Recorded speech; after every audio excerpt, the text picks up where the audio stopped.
Hi everyone, Eugene here. Today I want to talk about is software engineering hard and more importantly, whether it is worth pursuing nowadays. Let's break it down. So, is it tough in software engineering? The short answer is yes. But before you run away, let's discuss why it is worth it. Software engineering comes with good pay, reasonable most of the time, work hours, flexibility, and work-life balance in many roles. Though it is definitely a tough decision, especially if you are coming from a non-tech field like mine. I came from retail when I decided to get into IT, and I landed multiple web developer positions since then. Have you ever had bad experience with coding? Did the programming concepts never stick? That's pretty typical for beginners without an IT background. I've had the opportunity to teach hundreds of students, most of whom knew nothing about programming when they started, and I saw them struggle with learning to code. You must continuously learn and adapt if you want to switch to software engineering. The tech field is always evolving with new technologies emerging every day. You need to keep your skills up to date and possibly specialize in certain areas.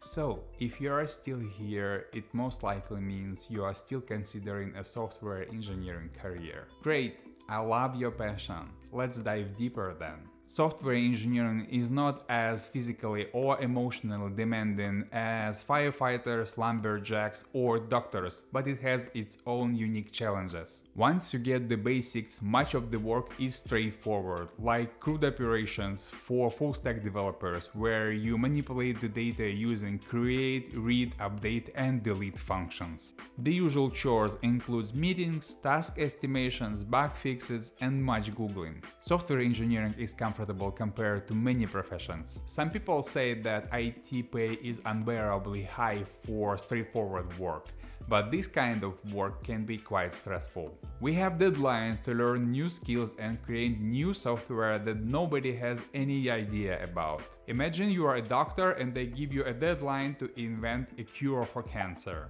The field demands a broad understanding across various domains and continuous learning. Many developers burn out from high stress and mental pressure, and I am not an exception. I had to take a half-year break before I could write another line of code. This way some of us will stop working and switch to other market fields such as real estate or recruiting and make 10 times more money. Software engineering can be mentally exhausting. Even the sharpest minds need a long rest after hours of coding and debugging. Sometimes after a few intense hours, I sleep for an entire day. Work-life balance in coding can be challenging due to constant learning and upskilling. Ongoing learning consumes a significant portion of your personal time. But it depends on your personality, how fast you can learn, how you handle stress, and what exactly you are doing in your position. So you never know until you try. I love comparing software engineering to constructing buildings. From basic carpentry to skyscraper architecture, each level of expertise requires different skills and assumes different levels of responsibilities. On a scale from 1 to 10, simple tasks might feel like 4, manageable and routine. Complex problem solving can spike to 9 or higher. I agree, it is a daunting field, no doubt. You will learn something that will lose market value in 2 years, and you will have to learn other new technologies in order to survive in the market. On the other hand, software engineering veterans already know how to absorb new technologies. They have it as a skill, giving them an advantage. Don't get me wrong, of course there are many professions harder than software development. Fields like mechanical engineering or medicine are much harder, requiring years of study and practice. In software engineering, mistakes rarely pose serious risk, unlike life or death consequences in other fields. A software engineer career is both challenging and rewarding. You'll meet different personalities and learn conflict resolution. Remember, career is not a life sentence. Explore other interests or career paths if you stop enjoying it. Do you get so long into this video? Great! I suppose you want to learn how exactly you should start your learning and strategies for learning software development. While a formal education like a computer science degree provides a solid foundation, it is not always necessary. Many software engineers are self-taught, just like me. We started with coding classes, bootcamps, and private tutors. Choose the path that suits your needs and goals. I always recommend roadmaps as reference guide for coding learners. Choose a major programming language, learn design patterns, master a web framework, and understand common tools for building software applications. Learn continuous integration and development tools. A couple of pet projects are always a solid way to get experience and showcase your skills. Start using databases as soon as possible and grasp basic networking knowledge, including TCP/IP protocol.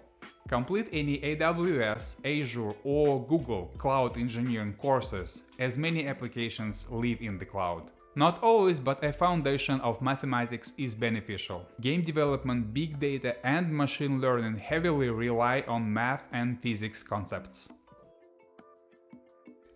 Focus on each concept through repetition and practice. It's like muscle memory. You repeat something over and over to train your brain, so that the new concept becomes firm in your mind. Apply what you learn by building projects, and be sure to pick ones that really inspire you.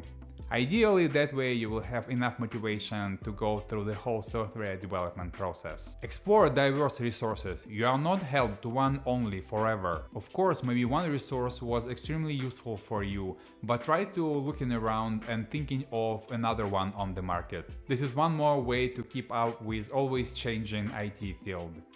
Join coding communities. In groups, you learn faster, get help more easily, and share your progress, inspiring others to keep on coding.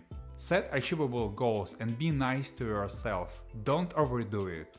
You might do it gradually. Try with baby steps and see how it goes. Even if the whole process will take 5 years, would you put yourself under extra pressure to accelerate things, or would you rather go slow and enjoy every day of your path? It's up to you. What if a job of a software developer isn't for you? There are many other IT roles such as QA, design, project management, and more. Be honest with yourself about your interests and strengths. The next step is getting your first job and applying your programming skills to real-life projects. Research entry-level positions, build personal projects, and contribute to open source. Create a good-looking portfolio and start connecting with possible employers and recruiters. And most important, practice coding problems and core concepts for technical interviews. Thank you for watching the whole video and all the best on your coding path.